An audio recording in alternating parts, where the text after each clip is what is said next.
अस्सलाम वालेकुम बेटा। वालेकुम अस्सलाम। कैसे हो सब? अल्हम्दुलिल्लाह। सब आ गए हो? अच्छा, पिछले लेक्चर्स जो मैंने यहाँ पर दिए आपको, उनमें किसी को कंफ्यूजन तो नहीं है? नहीं। अगर है तो आप लेक्चर के एंड पर उसको भी डिस्कस कर सकते हैं, ठीक है? अच्छा, आज का जो हमारा टॉपिक है वो है laws of exponents. Laws of exponents से पहले मैं एक एग्जांपल की तरफ जाऊंगा। यहाँ पर मैंने एक टर्म लिखी है। कल टर्म्स को पढ़ा था ना? यस। हाँ जी, टर्म्स को हमने पढ़ा था और उसमें मैंने आपको ये सारी चीजें अलग अलग करके बताई थी कि जो वेरिएबल के साथ मल्टीप्लाई हो रहा होता है उसको हम क्या बोलते हैं? कोएफिशिएंट। और ये जो होता है इसको हमने क्या कहा था? वेरिएबल। और जो पावर में था उसको हमने क्या बोला था? एक्सपोनेंट। ठीक है, अब जो एक्सपोनेंट्स के नीचे वेरिएबल है इसका दूसरा नाम जो है वो भी मैंने साथ लिख दिया है, जिसको हमने कहा है बेस। ठीक है, वो इसलिए कि जो आज का हमारा टॉपिक है उसमें हमने इसके साथ खेलना है, एक्सपोनेंट के साथ।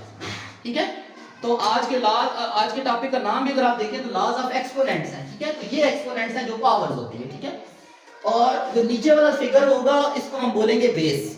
ठीक है, वेरिएबल भी है और इसको हम बेस भी बोलेंगे। तो अब हम आते हैं लॉज की तरफ। तो हमारे पास जो मैंने लिखे हैं वो 6 लॉज लिखे हैं। ठीक है, और इसको मैं बारी बारी एक्सप्लेन कर देता हूँ। अभी कह रहा था कि सर मुश्किल नजर आ रहा है मुझे, तो कोई मुश्किल नहीं है बेटा, बहुत इजी है ये। पहले लॉ की तरफ चलते हैं। इसमें पहले मैंने लिखे हैं सेम बेसिस के साथ। ठीक है, कि जब सेम बेसिस आपस में मल्टीप्लाई होते हैं तो एक्सपोनेंट्स पर क्या फर्क पड़ता है। ठीक है, तो पहला जो लॉ मैंने लिखा है वो है a power m multiply a power m it gives a power m plus n। ठीक है, कि जब दो वेरिएबल्स मल्टीप्लाई होते हैं तो उनकी पावर्स क्या होती हैं? ऐड हो जाती हैं। उनकी पावर्स क्या हो जाती हैं? ऐड हो जाती हैं। लेकिन सेम वेरिएबल्स की पावर क्या हो जाएगी? ऐड हो जाएगी। ठीक है, अच्छा नेक्स्ट, इसको मैंने एग्जांपल्स के साथ भी क्लियर किया है। एग्जांपल्स में अगर आप देखें तो मैंने वेरिएबल्स की भी एग्जांपल्स दे दी है और कांस्टेंट्स की भी दे दी है। वेरिएबल में मैंने लिखा है x power 3 multiplied by x power 2 it gives x power 3 plus 2। इसको बुला लें x पावर 3 प्लस 2। ठीक है, तो x पावर क्या हो जाएगा? 5। पावर्स क्या हो जाएगी? 5 हो जाएगी, पावर्स ऐड हो जाएंगी। ठीक है, और इसी तरह मैंने एग्जांपल आपको दे दिया कांस्टेंट्स की भी। तो कांस्टेंट्स की भी जब आप पावर लिखेंगे तो मैंने यहाँ पर एग्जांपल दिएगा आपको 3 power 5 multiplied by 3 power 2 it gives 3 power 5 plus 2। Powers क्या हो जाएंगी? प्लस हो जाएंगी। मल्टीप्लाई की सूरत में पावर्स क्या हो जाती हैं? प्लस हो जाती हैं। ठीक है, तो ये क्या बन जाएगा? 3 पावर 7। दूसरे लॉ की तरफ आते हैं। दूसरा लॉ डिवीजन पर है।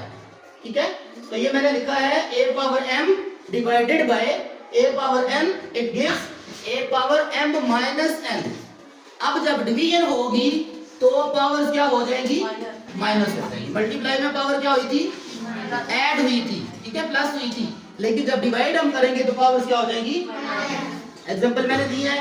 मैंने वेरिएबल को भी चेंज कर दिया ताकि आप इस पर ना रहे कि वेरिएबल सिर्फ x ही होता है। ठीक है, तो वेरिएबल मैंने y ले लिया, y power 9 divided by y power 5 it gives 9 power 9 minus 5।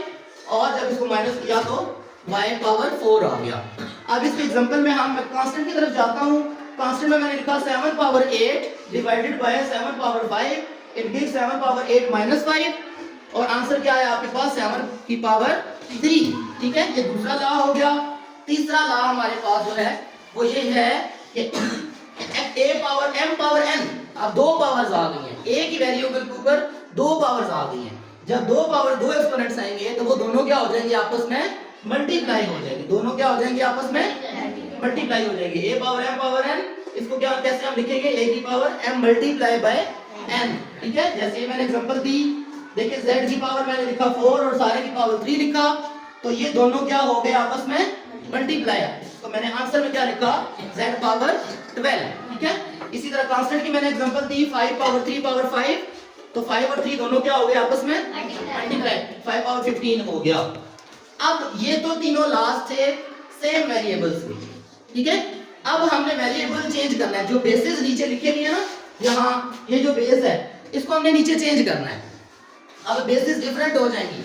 अब मैंने जो लॉ लिखा है वो है a power m multiplied by b power m it gives.